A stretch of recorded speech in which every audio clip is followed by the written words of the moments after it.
खण्डमण्डलाकारं व्याप्तं येन चराचरं तत्पदं दर्शितं येन वन्दे श्रीगुरवे नमः।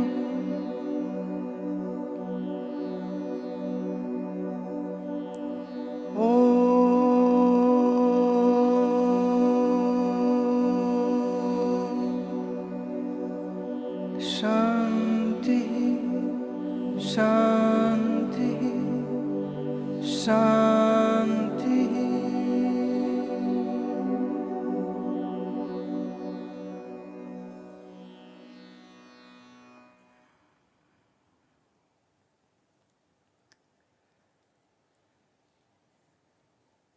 एक 174 श्लोक पर अब आए हैं हम।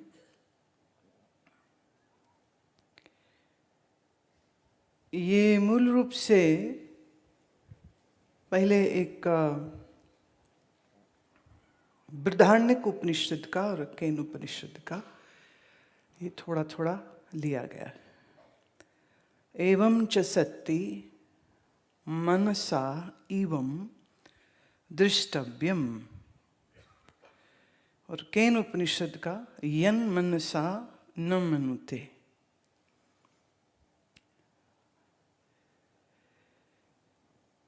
मन के द्वारा ही उसको जाना जा सकता है। ये हुआ पहला श्लोक, मनसा एवं अनुदृष्टव्यम।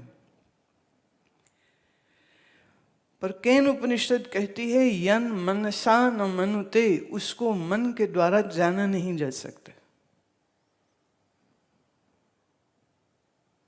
अब ये बड़ी विरोधाभासी बात हो रही। क्या हम उसको मन से जान सकते हैं या नहीं जान सकते? उपनिषद दो उत्तर दे रही है। एक, मन से जाना नहीं जा सकता, पर दूसरी कह रही है उसे मन से ही जाना जा सकता है। अब ये वृत्ति के विस्तार में एक दूसरा अंग आ रहा है, और ये दूसरा अंग है वृत्ति व्याप्ति और फल व्याप्ति।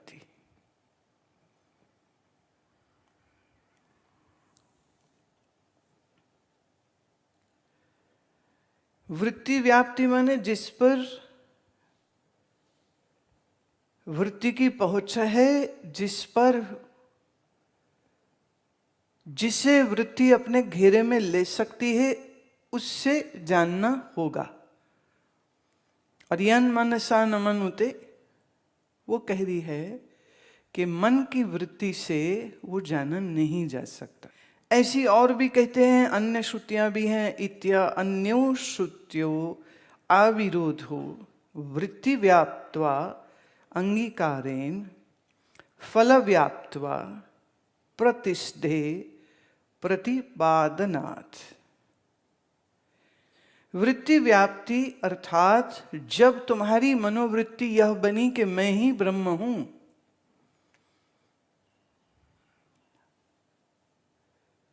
तो ये हुआ कि आपके मनोवृत्ति के घेरे में ब्रह्म आ गया। Now that which can be perceived by the mind will be inert, will be smaller than the mind.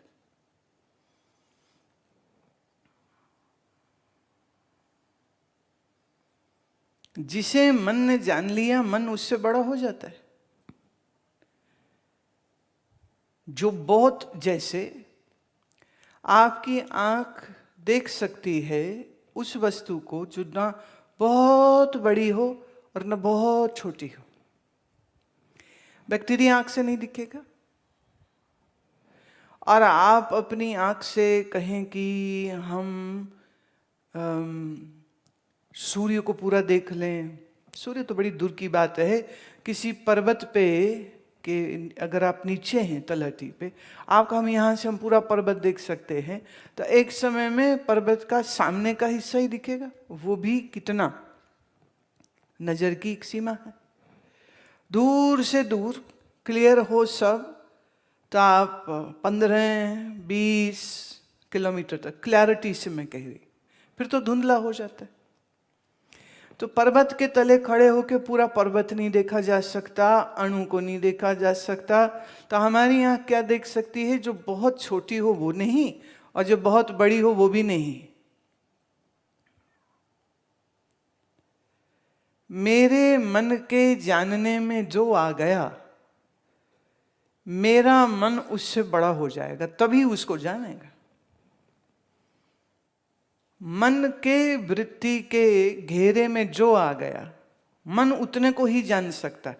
अब अगर हम ये कहें कि मेरे मन में ब्रह्माकार वृत्ति बन गई, माने ब्रह्म को मेरी वृत्ति ने अपने घेरे में ले लिया, तो मेरी वृत्ति बड़ी हो गई और ब्रह्म छोटा हो गया।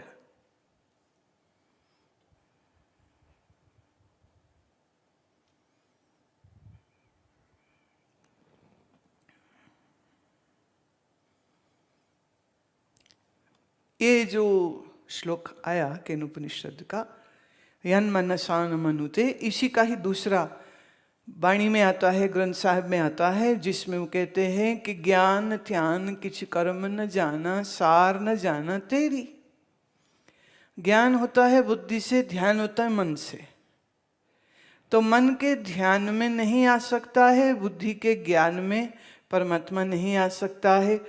जो मन के ध्यान में आ नहीं सकता है, उसी को कहा जा रहा है भगवान का ध्यान करो।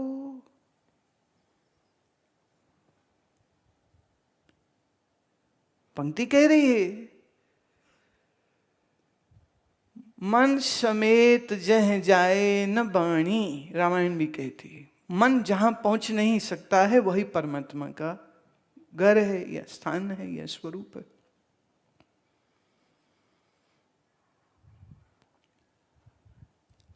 फिर ध्यान करने के लिए उसका रंग रूप आकार खुशबू सब पता भी तो होने चाहिए। अब आपसे कहें ऐसी चीज का ध्यान करो जिसका रंग रूप शब्द स्पर्श कुछ नहीं है, कैसे करोगे ध्यान? अब जैसे सिख धर्म में है, तो वो वाहेगुरु शब्द को बंद आंखों में देखेगा और कहेगा यही परमात्मा है, मैं इसका ध्यान कर रहा हूं। और वाहेगुरु शब्द को रिपीट करेगा और वो मानेगा मैं ये परमात्मा का ध्यान कर रहा हूं। कोई कृष्ण उपासक है तो वो कृष्ण का मंत्र, अब कृष्ण में तो क्या है, उसकी शक्ल सूरत चाहे काल्पनिक ही हो पर कुछ तो देखिए तो इमेजरी बन जाएगी। और कृष्ण कृष्ण जब करेगा तो कहेगा मैंने कर लिया कृष्ण, राम वाला राम का कर लेगा। जो निर्गुण निराकार वाले हैं, जैसे फॉर एग्जाम्पल आर्य समाजी, तो वो ओम लिखा हुआ देख लेंगे, बंद आंख में ओम देखा, भगवान का ध्यान हो गया। ए अखर खिर जाएंगे, ओ अखर इनमें नहीं। जो क्षरित हो जाए वो अक्षर। जब तुम कहते हो परमात्मा, तो ये भी एक अक्षर ही है कि अक्षर के अलावा कुछ और है। परम आ आधत म आ परमात्मा।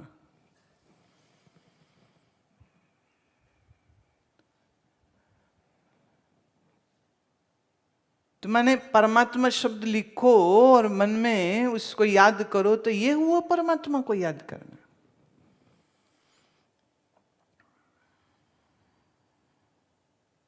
और अगर यही है तो फिर मतलब क्या वो खाली अक्षर है एक, या अक्षर उसकी एक हमने एक काल्पनिक यार्ड स्टिक बना लिया है कि ये है परमात्मा। परोक्ष है ना, देखा तो किसी ने नहीं। तो इसीलिए सब अलग अलग लोगों की अलग अलग मान्यता हो जाती है, कोई ऐसे कोई वैसे कोई तैसे, सब अपने अपने तरीके। वो हम भगवान को याद कर रहे हैं। कोई मूर्ति के सामने सिर निवा लेता है, कोई मंत्र को, कोई अक्षर को पकड़ लेता है, और कोई अक्षरों से बने हुए किसी मंत्र को और उसकी रेपिटेशन को नाम दिया जाता है। ये हमने भगवान का ध्यान कर लिया। केन उपनिषद कहती है जो मन के ध्यान में न आए वह परमात्मा। तो इसका अर्थ हुआ तमाम दुनिया जिसको परमात्मा कह रही है वो तो है ही नहीं। कर लो बात।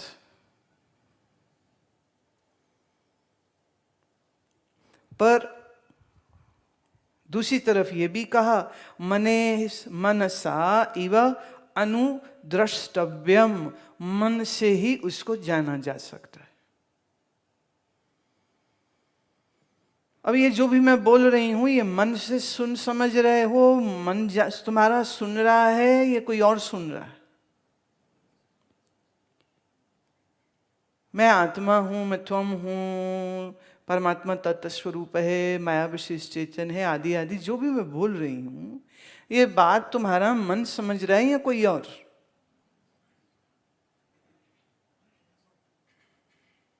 सीधे बैठ।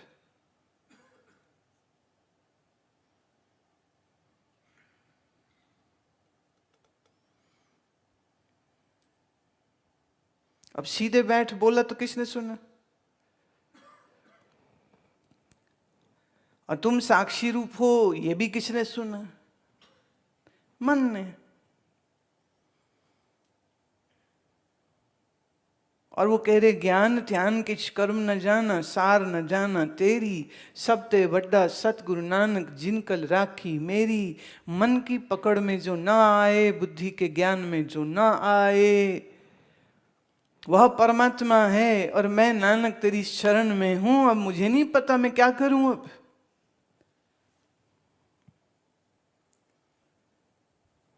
मन से जाना जाएगा या नहीं जाना जाएगा? कह रहे बहुत सी और भी ऐसी हमें श्लोक जो हैं वो मिल जाते हैं।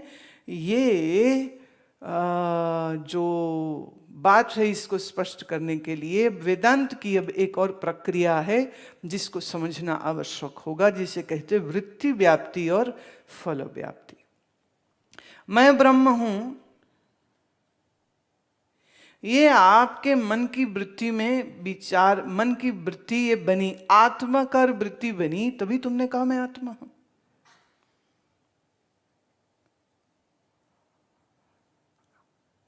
अब ऐसे समझो इसको, थोड़ा ऐसे करते हैं जैसे जैसे ये मेरे हाथ में एक वस्तु है, एक बॉक्स है। इस बॉक्स को आपके मन ने कैसे जाना, थोड़ी उसकी प्रोसेस को समझिए। चल तू बता, कैसे पता चला? क्या है हाथ में? बोलो। ईश क्विकली क्विकली बोलते जाना। हाथ में क्या है? बॉक्स। कैसे पता चला ये बॉक्स है? हैं? इसको थोड़ा और ब्रेक डाउन करो ना, कैसे पता चला? हाँ माधव।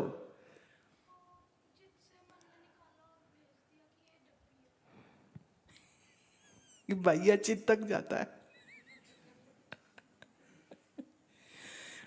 आंख ने जब बॉक्स को देखा, अच्छा आंख ने देखा कि मन ने देखा?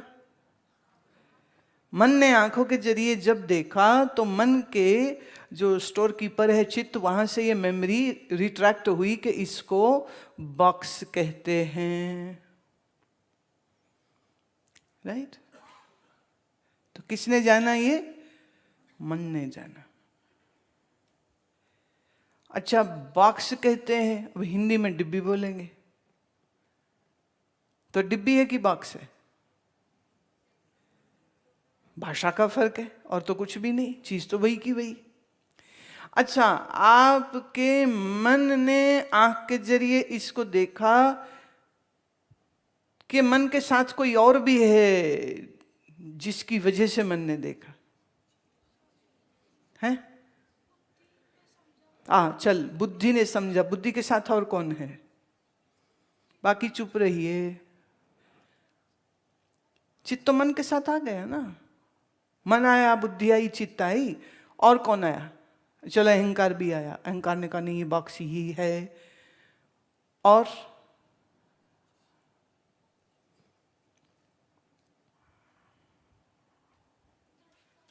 है, शाबाश। मैं दृष्टा साक्षी हूं, इसलिए ये बुद्धिमन काम करते हैं। तो ये बुद्धिमन अपने आप में जड़ है। मेरी मौजूदगी, मेरी चैतन्यता की वजह से मन ने आँख के जरिए इस चीज तक अपनी पहुंच बनाई, और जब ये चीज को ठीक से देख लिया तो मन बुद्धि ने अपने हिसाब से एनालिसिस किया, और चित्त ने कहा भाई ये तो बॉक्स सा लग रहा है, राइट। तो इस वस्तु का ज्ञान होने में सबसे पहले कौन? मैं, फिर बुद्धि और मन, फिर आंख, फिर ये बाहर रोशनी, और फिर ये वस्तु। ठीक है, अब ये वस्तु जड़ है और मन भी जड़ है। मन ने इस वस्तु को अपने घेरे में लिया। अच्छा चल माधव, मेरे इधर दाएं घुटने के नीचे क्या पड़ा है बताओ? क्यों नहीं मालूम? क्योंकि दृष्टि वहां तक गई नहीं। अच्छा, अब नैपकिन है, रुमाल नहीं है, नैपकिन है, राइट। अब ये नैपकिन है, जैसे ही देखा क्या हुआ आपकी? अब देखिए कितनी लाइटनिंग स्पीड से जानना हो रहा। मन वृत्ति ने वस्तु को देखा, उसके घेरे में आई, और ये वस्तु क्या है ये चित्त ने डिफाइन किया, पर ये हुआ सब मेरी उपस्थिति में, राइट। ये हुआ सब मेरी उपस्थिति में। तो पहले वृत्ति व्यापी, और वृत्ति व्यापी तो उसका फल क्या है? ज्ञान। जैसे पूछा ये क्या है, आपने कहा रुमाल। ये क्या है? ये है डब्बी। डब्बी को किसने जाना? बुद्धि ने। पर बुद्धि के जानने को किसने जाना? मैंने। दृष्टा मत बोल, मैं बोल।